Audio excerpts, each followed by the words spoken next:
Before we start with Chapter 5, the C-scores, I want to make you aware of the connection between Chapter 5, 6, 7, and 8. So we are moving from descriptive statistics that we covered in Chapter 1 through 4 to inferential statistics. But before we can do this, we need to know more about samples and how they are related to the larger populations. When you want to compare two distributions for which the standard deviation and the means are not the same, which is what happens in most cases, you will need to come up with a way to convert, in other words standardize, the scores so you can then compare them directly. A common statistical way of standardizing data on one scale so a comparison can be made is using a C-score. The C-score is like a common yardstick for all types of data. Each C-score corresponds to a point in a normal distribution and as such is sometimes called a normal deviate, since a C-score will describe how much a point deviates from a mean or a specification point. So C-scores are standard scores that allow us to calculate the probability of a score occurring within a normal distribution, and it also enables us to compare two scores that are from very different normal distributions. After this chapter, you should understand that a C-score is a location in a distribution, be able to transform X values into C-scores and also transform Z-scores back into X values, so that's literally just algebra. Describe effects of standardizing a distribution and transform scores to standardized distributions. So what is the purpose of a C-score? We talked about raw scores and standard deviations before. The important point is that both the raw scores and the deviation scores for a variable are presented in the original observed unit of measure, which of course is identified by the variable that we measured it in. So if we have the variable age, we might have measured it in years. Weight, we might have measured in pounds. Height, we might have measured in inches, and so on.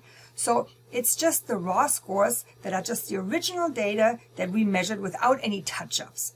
But let's say we take the scores from the SATs, and let's say you can score there from 200 to 1600, and let's say other students took the ACT, so the American College Testing, and here you can see the scores only go from 0 to 36.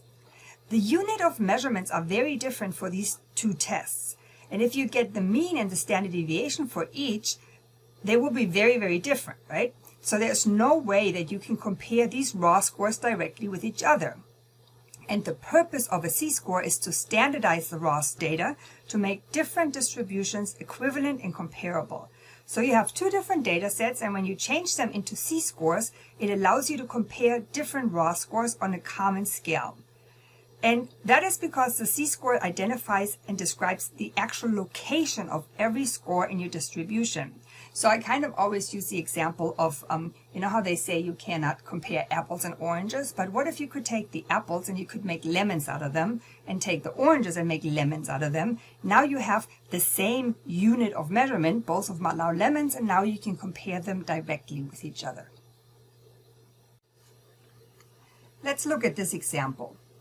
Let's say we have history exam for Professor A's class, and we know that the mean was 70 and the standard deviation was 3. And we know that Mary was in Professor A's class and her score was 76 on the exam. So we can already see that she scored higher than the mean, right? Above the mean. So if we, again, do our drawing, we see that we know the population mean, so the mean for the whole class was 70. We know one standard deviation is 3 points. So that means 73 would be right here. So if she scored 76, she would be 2 standard deviations above the mean. So that's very well, right? She did very well in comparison to everybody else. So let's say we also have history exam Professor B. We also know the mean is 70, but the standard deviation here is 12. And Minnie was in Professor B's class, and her score was also 76 on the exam. So basically Mary and Minnie said, hey, we both scored 76, so we both must get the same grade, right? But really, no, because the standard deviation determines where that actually location of 76 is.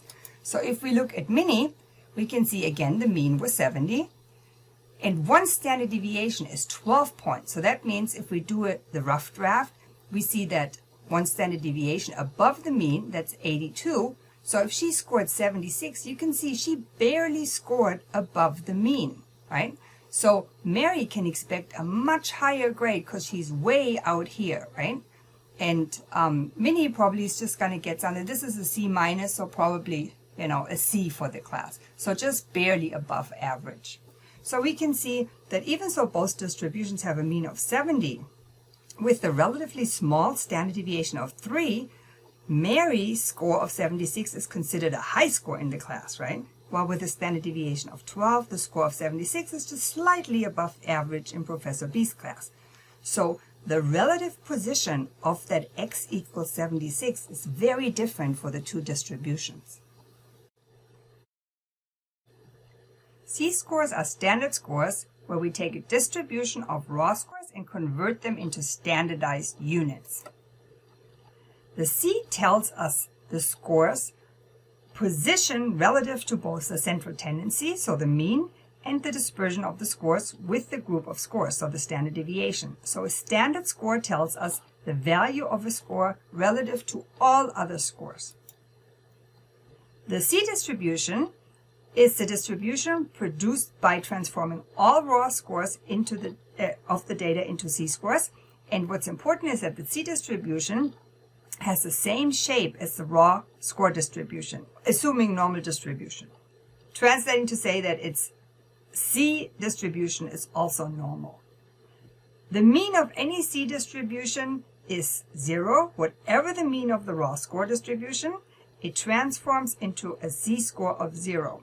And the standard deviation of any C distribution is 1. Whether the standard deviation in the raw distribution is 15 or 500, it will transform into a C score of 1.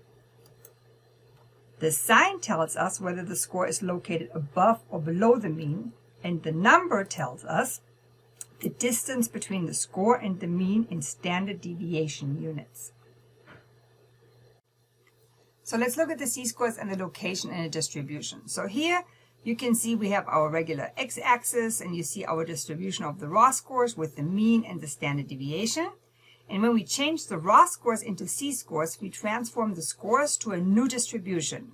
However, important is that every score has the same location as before. So the C distribution has the same shape as the raw score distribution.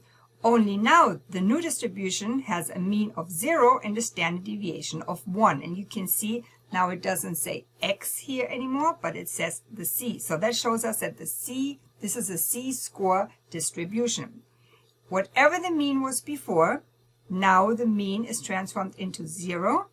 And we can see that we have 1 standard deviation above the mean, 2 standard deviations above the mean, or a C-score of 1 and 2, and the same over here. And again, the negative just tells us that this is below the mean, and this positive tells us it's above the mean. So the number tells us the distance between the score and the mean in standard deviation units, and the sign tells us whether the score is located above or below the mean. Let's do a short learning check. So if you have a score of +1, it indicates a position in a distribution.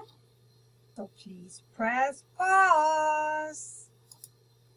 Above the mean by a distance equal to 1 standard deviation. Do you think it's true or false? If we have a negative C-score, it always indicates a location below the mean. That is true, because the sign indicates that the score is below the mean. How about a score that's close to the mean has a C-score close to 1? That is false, because scores that are quite close to the mean have a C-score close to 0. So I said that C-scores identify a specific location of a score in terms of deviations from the mean and relative to the standard deviation. And we said we transform scores to a distribution that has a mean of 0 and a standard deviation of 1. So how do we change raw scores into a C-score? Very easy. We do this by using the transformation rules. Subtracting the constant, so the mean of the distribution, from the score and dividing by the standard deviation of the distribution. So the formula to calculate the C-score is just the score minus the mean divided by the standard deviation. We need to always start by creating a new distribution with a mean of 0. And you can see the formula for the population and for the sample are mathematically exactly the same. But again, you have to watch out. It's just symbolically different, right? This one tells you that this is for the population because this is mu and sigma. And again, here, this is the sample mean and the sample standard deviation. So let's do an example. Let's say we have a distribution of scores that has a population mean of 100 and a population standard deviation of 10. And we want to know what C-score corresponds to a score of 130 in this distribution. And the easiest way to do this is to first write down what you know and get a visual. We know the mean is 100. We know the standard deviation is 10 and it's for a population. And it's asking for the C-score. So we want to know the C-score for an X of 130. So first I want to get a visual of what's going on here. So I know the population mean is 100, and this visual is really going to help you through all the chapters that are coming up. Always get a visual. This is really helpful. The mean of the population is 100, and we want to know the C-score for a score that is 130. Well, if it's 130, we know it has to be on this side, because remember, it goes from small here and increases in this direction, right? So these are the lower scores, these are the higher scores. So 130 has to be on this side. And I want to know what is the C-score for this. Well, just looking at this, I already know that it has to be positive. Because remember, C-scores on this side are positive and on this side are negative. But all I have to do is plug it into the formula. So I want to get the C-score for 130. So X is the value I'm looking for. I know that the population mean is 100 and the standard deviation is 10. This was given. So I get a C-score of plus 3. So this X of 130 has a C-score of plus 3. So we can see 130 is way above the mean, right? 3 standard deviations above the mean. It has a C-score of plus 3. So if this was a score, this would be probably an A, right? Because again, this would be lower scores over here, so probably F's and D's and C's and then B's and then A's, right? So with 3 standard deviations above the mean, I'm way here in the tail. What if a distribution has a standard deviation of 10 and the question is what is the C-score for a score that is above the mean by 5 points?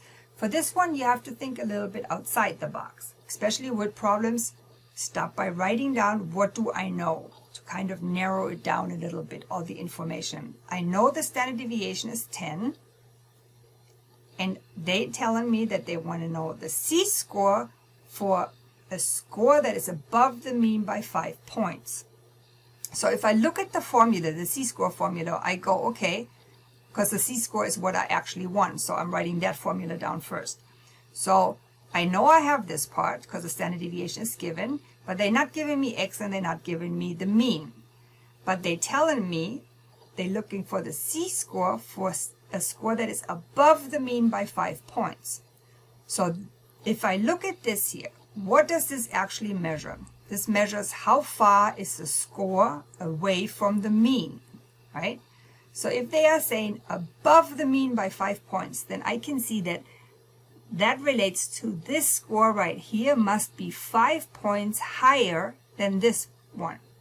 Doesn't matter if this was 10 and this was 5 or this was 15 and this was 10. They already given me the answer for the numerator right here, above the mean by 5 points. So all I have to do is plug in 5 because it's above the mean. So that means this was 5 higher than this. And then a standard deviation of 10, so I get a C-score of 0.50. Let's practice another one that's very similar to the one we just did. If a distribution has a standard deviation of 10, what is the C-score for a score that is below the mean by 20 points? So the same logic applies. First, write down what you know. What do I want to know? I look at the C-score formula because that's formula is ultimately going to give me the answer to this question because it's asking about the C-score. And now they are saying for a score that is below the mean by 20 points. So that same logic, this score now is 20 points below this score. So they don't have to give me the individual values for X and mu because they already given me the answer for the numerator. This score is 20 points below the mean. So all I have to do is plug in negative 20 over 10 and I get a C-score of negative 2. Of course, you can also go backwards and calculate a raw score from a C-score by solving for x. So it's just a rewriting of the formula. You can see if you're okay with algebra, you would not have to memorize these formulas, right? Because this is just literally multiplying both sides by sigma here. So you get sigma over here, which ends up in this part. And then you want to isolate the x by itself. So you add the mean on both sides. So you end up with, if you want to solve for x equals the population mean plus the C-score times the standard deviation. So in order to standardize a distribution, we know that every x value can be transformed to a C-score. The characteristics of a C-score transformation is that it has to have the same shape as the original distribution. The mean of the C-score distribution is always going to be 0, and the standard deviation is always going to be 1. And a C-score distribution is called a standardized distribution. And your book has a nice visual of this when you transform a population of scores. You can see here an entire population of scores is transformed into C-scores. The transformation does not change the shape of the population, but the mean is transformed into a value of 0 and the standard deviation is transformed to a value of 1. And you can see the standard deviation in the original score was 10, and after we transform it into a C-score distribution, the standard deviation of 1 is now 10 points. So in summary, when we use C-scores that are used for comparisons, all C-scores are comparable to each other. The scores from different distributions can be converted to C-scores. C-scores allow the direct comparison of scores from two different distributions because they have been converted to the same scale. And it's basically two steps that we have to do. Is the original raw scores have to be transformed to C-scores. And then the C-scores are transformed to a new x value so that the specific predetermined mean and standard deviations are attained. Let's do another practice. For distribution with a standard deviation of 20, do a rough draft and describe the location for a C-score of C equals plus 2 in terms of its position relative to the mean.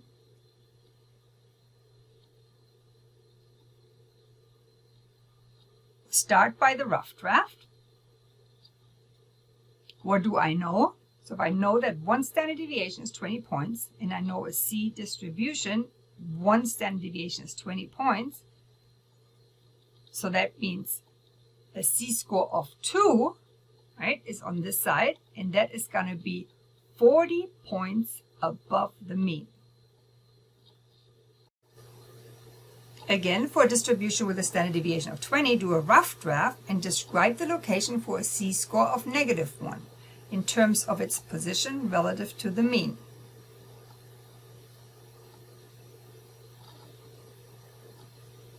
I just do a rough draft of a normal distribution of C-scores.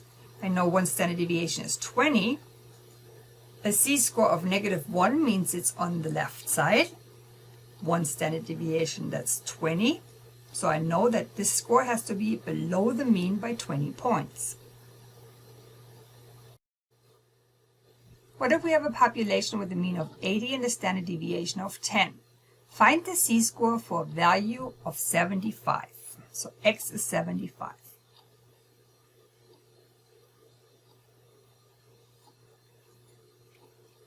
We know we're looking for the C-score, so it's just the C-score formula. Plug in what you know.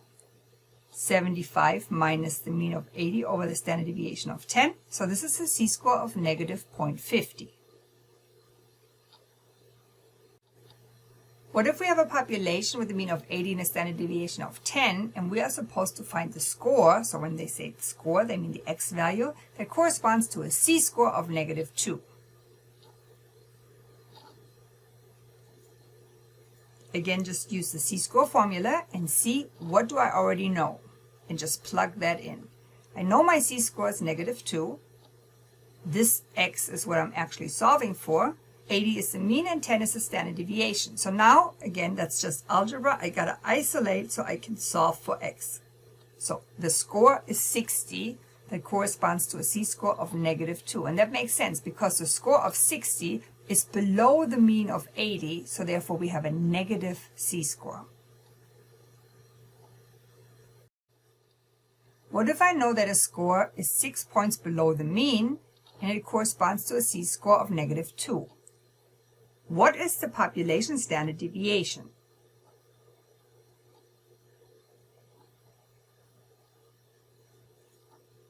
Again, I start with writing the C formula down and plugging in what do I know.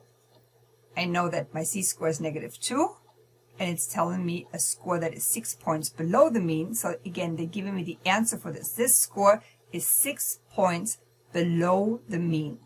So -6 goes on the numerator. I'm trying to isolate the standard deviation by itself so I can solve for it. So I get a standard deviation of +3.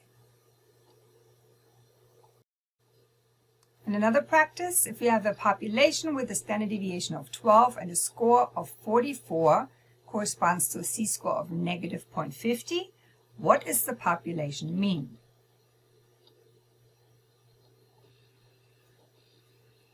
C-score, plug in what I know. Now I have to solve for the mean. So again, my goal is to isolate the mean by itself. And that's just done with algebra. So the mean is 50. So now let's look ahead to inferential statistics.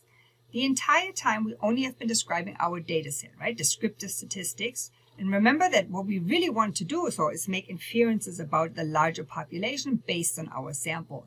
So one thing that we are always after with statistics is to see how close our sample is to the real population. Is our sample a good representation of the larger population that we're actually trying to say something about? And using the C-scores is one technique for deciding if a sample is different. So for example, if we have a person with a C-score near 0, we know that the score is located in the center of the population, right? And we can say that this is a good representation. But a C-score with +2 or -2, right, outside towards the tails will be noticeably different from most of the individuals in the population. So in inferential statistics, C-scores provide an objective method for determining how well a specific score represents its population.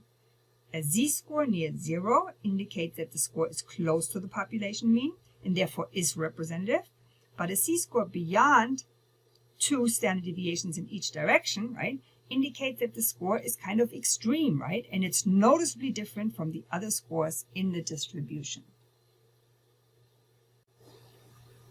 Let's do another practice problem. Last week, Andy had exams in chemistry and in Spanish. On the chemistry exam, the mean was 30 with a standard deviation of 5, and Andy scored a score of 45. On the Spanish exam, the mean was 60 with a standard deviation of 6, and Andy had a score of 65.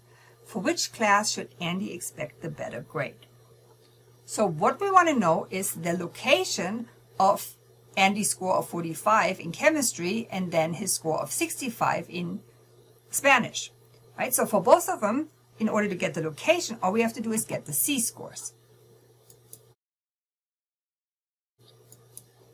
So in chemistry, if we plug in the information we get for chemistry, he gets a C-score of +3, and in Spanish, a C-score of also positive. So in both classes, he scored above the mean, but we can see the location is different, right? So this one is a much, much better grade than this one, right? So the answer would be chemistry.